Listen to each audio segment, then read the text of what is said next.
Paytm में क्या ban किया गया है, पेटीएम बैन हुआ या पेटीएम के कुछ अदर फीचर्स बैन हुए हैं, इसमें पेटीएम का क्या लेना देना है। पेटीएम इतना अच्छा यूजर है, 100 मिलियन केवाईसी वेरिफिकेशन केवाईसी है, उसके बावजूद भी पेटीएम को बैन क्यों किया गया। पेटीएम एक लिस्टेड एप्लीकेशन है, उसके बावजूद पेटीएम को बैन क्यों किया गया।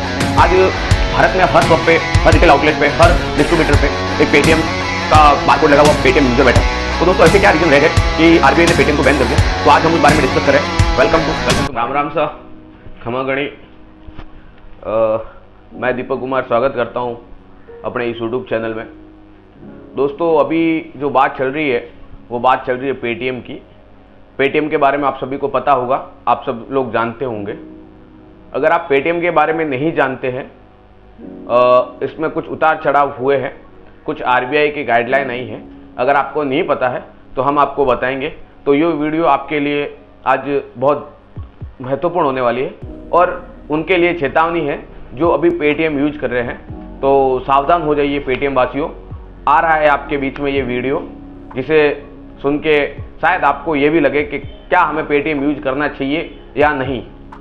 तो दोस्तों आज हम कुछ मेन पॉइंट डिस्कस करेंगे कि पेटीएम क्या है, पेटीएम को क्यों बैन किया गया, पेटीएम का आरबीआई से क्या लेना देना, पेटीएम एक ई कॉमर्स एप्लीकेशन होके उससे आरबीआई का क्या लेना देना, पेटीएम की नेटवर्क कितनी है, बहुत ज़्यादा चीज़ें हैं जो आज हम इस वीडियो में डिस्कस करेंगे, जो कहीं ना कहीं एक रिटेल आउटलेट के काम आएगी, जो कहीं ना कहीं एक पेटीएम यूजर के काम आएगी, जो कि किसी पेटीएम यूजर के लिए बहुत इंपॉर्टेंट है और पेटीएम बिजनेस जो यूज करता है उसके लिए मोस्ट इंपॉर्टेंट है। तो ये वीडियो आपके लिए है। तो दोस्तों सबसे पहले मैं आपको बताता हूँ कि पेटीएम क्या है और पेटीएम क्यों बैन हुआ, कि पेटीएम बैन हुआ या कुछ और चीज़ें हुई है और इसमें आरबीआई का क्या रोल है और आरबीआई क्या है, आज इस वीडियो में डिस्कस करेंगे। तो सबसे पहले मैं आपको पेटीएम के बारे में बताता हूँ। पेटीएम कुछ समय में ई कॉमर्स हुआ करती थी, एक ई कॉमर्स एप्लीकेशन हुआ करती थी, जिसे 2010 में इस्टेब्लिश किया गया था बाय विजय चंद्रशेखर के द्वारा। और 2010 में इस्टेब्लिश की गई थी। ये एक एप्लीकेशन थी जिसका काम ई कॉमर्स था। ई कॉमर्स का मतलब ये होता है दोस्तों कि किसी भी वेबसाइट को अमेजोन, फ्लिपकार्ट से जैसे कोई प्रोडक्ट परचेज करते हो, उसी तरह पेटीएम का काम हुआ करता था। पेटीएम मॉल जैसे आपने सुना होगा, पहले ये चलता था। फिर इन्होंने कन्वर्ट करके वॉलेट में ट्रांजेक्शन शुरू किए, फिर यूपीआई ट्रांजेक्शन शुरू किए, फिर इन्होंने कैशबैक वाला सिस्टम शुरू किया। फिर 2015 में इन्होंने अपनी एक बैंक खोली जिसका नाम था पेटीएम बैंक, जिसे 2015 में आरबीआई के द्वारा लाइसेंस दिया गया। अब 2015 में जो लाइसेंस मिला था उसे नवंबर 2017 में स्टेबलाइज किया गया और उस बैंक का नाम हुआ पेटीएम बैंक। उन्होंने 2015 में एप्लीकेशन लगाई आरबीआई में कि हम पेटीएम, जिसकी फुल फॉर्म होती है पे थ्रू मोबाइल, कि हम एक बैंक खोलना चाहते हैं जिसका ट्रांजेक्शन कोई भी बिजनेस यूजर बैंक से लोन ले, बैंक में डिपॉजिट करे, जो कि डिपॉजिट मनी थी 2 लाख रुपए, वो 2 लाख रुपए तक ही आप डिपॉजिट कर सकते थे। वो पेटीएम बैंक के कुछ रूल्स थे। अब पेटीएम बैंक से आप पेमेंट पेटीएम में ही यूज कर सकते थे, किसी भी पार्टी को आप ट्रांसफर कर सकते थे। तो उस कन्वीनियंस पे पेटीएम कुछ टैक्स चार्ज करता था, कुछ फीस चार्ज करता था। वो मिनिमम या मैक्सिमम कहे तो वो 3% होती थी, जो किसी भी बैंक के द्वारा बहुत ज़्यादा होती थी। अब इस रिगार्डिंग हम आगे भी डिस्कस करेंगे कि तो पेटीएम को बैन क्यों किया गया। तो दोस्तों आज हम इसी के बारे में बात करें कि पेटीएम को बैन नहीं किया गया है। ये आपको मैं बता दूं कि पेटीएम को बैन नहीं किया गया, पेटीएम बैंक को बंद किया गया, जो कि पे थ्रू मोबाइल पेटीएम से चलती थी। और मैं आपको बता दूं पेटीएम एक एप्लीकेशन है। इनकी जो मेन कंपनी है 19 कम्युनिकेशन लिमिटेड, ये पेटीएम की कंपनी है जिसके सीईओ विजय शेखर है, वो पूरा ओन करते हैं। पेटीएम बैंक बंद हुई है और पेटीएम बैंक के साथ साथ पेटीएम वॉलेट, पेटीएम बैंक के रिलेटेड फास्टैग, ये सारी चीज़ें हैं जो बैन कर दी गई है। इसका सीधा इफेक्ट रिटेल आउटलेट और बिजनेस, जिसके बिजनेस अकाउंट है, पेटीएम के बिजनेस अकाउंट है, उन पे इफेक्ट पड़ेगा। अब मैं आपको बताता हूं कि उनका इफेक्ट कैसे पड़ेगा। और उनको कुछ लोगों को यहां तक भी नहीं पता है कि उनसे फी चार्ज हो रही है। ये चीज आरबीआई को पता थी, तो आरबीआई ने इस रिगार्डिंग पेटीएम को अक्टूबर 2023 से पहले कई नोटिस दिए, जिन्होंने पेटीएम ने इग्नोर किए। उसके बाद अक्टूबर 2023 में आरबीआई ने 5.5 करोड़ की पेटीएम पे फाइन मारी। उसके बाद भी पेटीएम अलर्ट नहीं हुआ। आज जाके उनकी ये कंडीशन आ गई कि उनको पेटीएम बैंक बंद करना पड़ा। अब उसके रीजन क्या थे? मेन चीज रीजन थी पेटीएम बैंक इतना अच्छा प्रमोट कर रहा था, इतना अच्छा काम कर रहा था, इतना अच्छा सपोर्ट दे रहा था, तो उसके बावजूद भी पेटीएम बैंक को बंद क्यों कर दिया गया? तो दोस्तों सबसे बड़ी चीज ये थी कि पेटीएम में जितने भी इन्वेस्टर थे, जिसे मैं 19 कम्युनिकेशन कहूंगा, जो कि एक पेटीएम एक एप्लीकेशन है और 19 कम्युनिकेशन एक कंपनी है, लिमिटेड है, जो पेटीएम को मैनेज करती है, पेटीएम को चलाती है।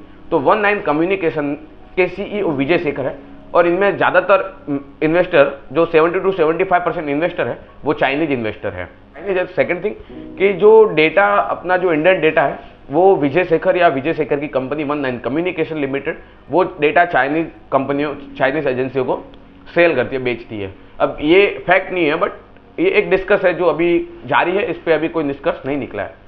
तीसरी से सबसे बड़ी चीज ये थी दोस्तों कि आपको शायद पता होगा, तो पेटीएम वॉलेट, पेटीएम बिजनेस जो भी अकाउंट था उसमें अगर मैं पेटीएम वॉलेट से पेमेंट ट्रांसफर करूं तो उस पर एक फी, ट्रांजेक्शन फी होती थी जो मिनिमम या मैक्सिमम 3% होती थी।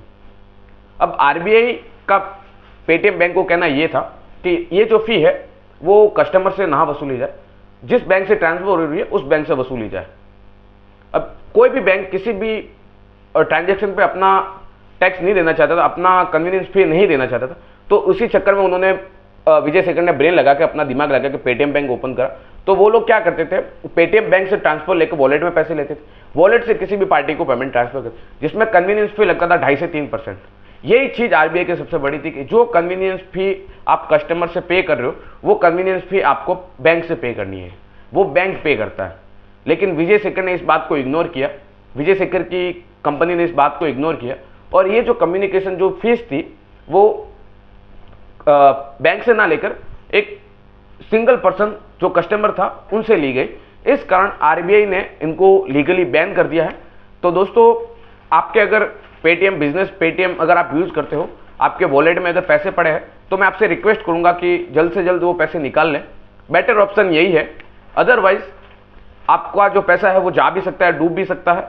या सेकेंड थिंग, पेटीएम के जो सीईओ है उन्होंने कुछ ट्वीट करी है, वो ट्वीट जो आप देख रहे हैं, ये जो ट्वीट विजय शेखर ने अपने हैंडल पे करी है, जिन्होंने खुद ये दी है कि हाँ हमने एग्री करा है और हम सारे कस्टमर को, सारे क्लाइंटों को 15 मार्च तक का मतलब टाइम देते हैं, वो पैसे विड्रॉ कर सकते हैं। बाकी आरबीआई ने एक फैक्ट डेट निकाली है, बिफोर 29 फेब तक आप नहीं तो नए क्लाइंट जोड़ सकेंगे, नहीं किसी को मतलब खत्म कर सकते। मतलब आपको लीगली ये एप्लीकेशन, ये जो बैंक है पेटीएम बैंक, पे थ्रू मोबाइल वाला बैंक, इसको बैन करना पड़ेगा, इसको बंद करना पड़ेगा। तो दोस्तों यही है। बाकी पेटीएम के बारे में कुछ डिस्कस करता हूं मैं आपसे कि पेटीएम की नेटवर्थ क्या है। आपको शायद अंदाजा भी नहीं होगा, पेटीएम इतनी बड़ी चीज है। पेटीएम की जो नेटवर्थ है वो दोस्तों 30,000 करोड़ थी। जो ट्रांजेक्शन वो कर रहे थे, 2 लाख करोड़ का वो ट्रांजेक्शन कर रहे थे।